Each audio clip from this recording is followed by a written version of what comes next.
Over their last 9 games, the Chicago Blackhawks are 0 for 24 on the power play. It is not working. We're going to take a look back at their last game against the Minnesota Wild to see some of their better power play attempts and some of the ones that weren't working out. We're going to start with 2 of the better ones because we are a positive show. Here's Artem Levshinov right here.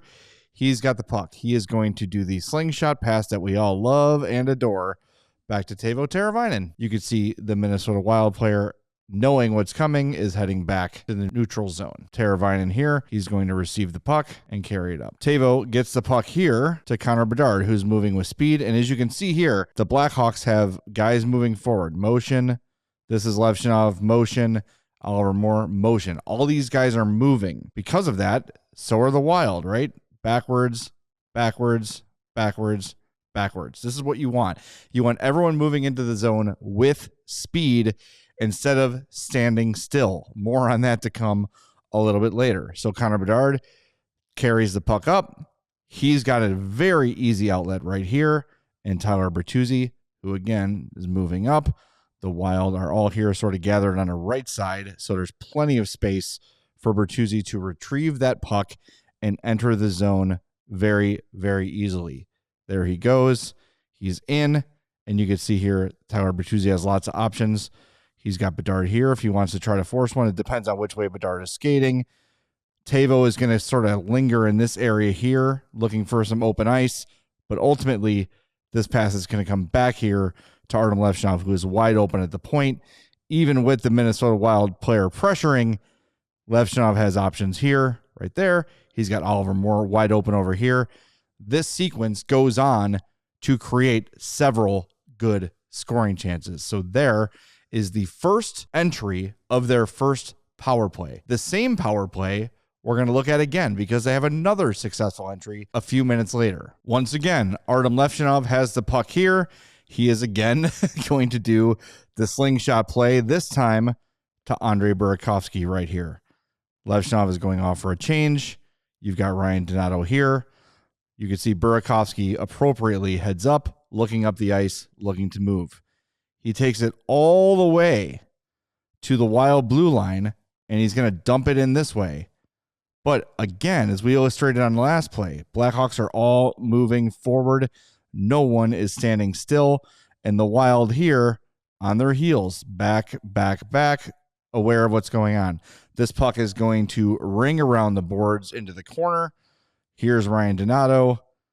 I believe that's Frank Nazar. Can't really see who that is. The puck is ultimately going to come around this way to Donato again, and they're going to be able to set up the power play again where they generate another couple good looks. They don't score, but what is important here is having the puck in the zone. When the Hawks actually get the puck in the zone and they're not wasting their time chasing the puck to get the zone entry correct, when they're in and they're set up, the power play is actually pretty decent.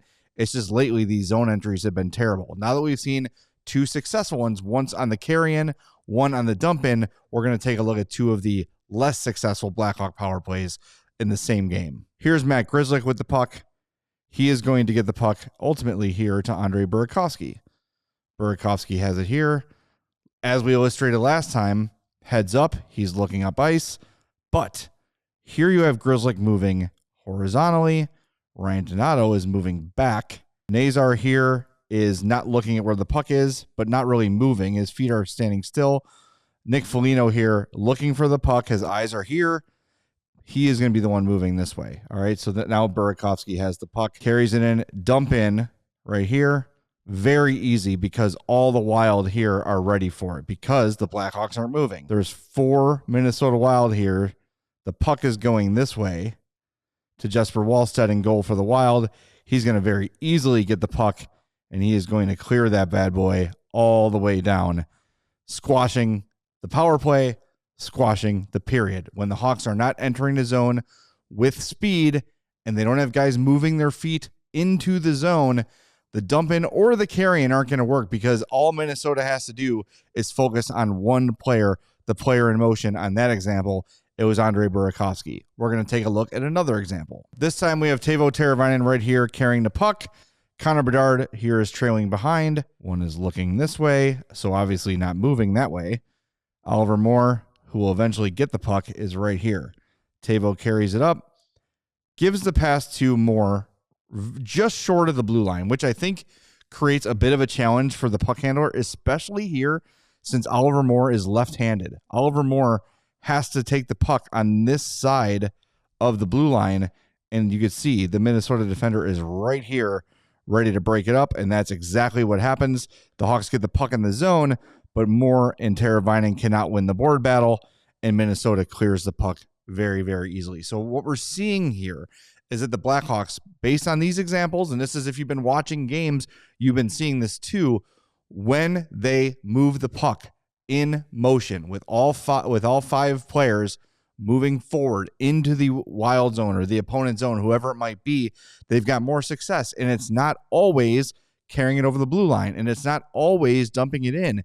The common denominator in the successful power plays is Blackhawks moving towards the opposing net instead of standing still at the blue line, skating backwards in a neutral zone, not sure what to do. When they are aggressive and they attack the zone, they have success setting up. It's when they slow down and put on the brakes, for lack of a better word, in the neutral zone where the Hawks have trouble. So it's not just because of the slingshot. It's not just because they insist on carrying it in or because they insist on dumping it in. They've had success both ways. They've got to get everyone attacking the puck because nothing is easier to defend than a stationary hockey player.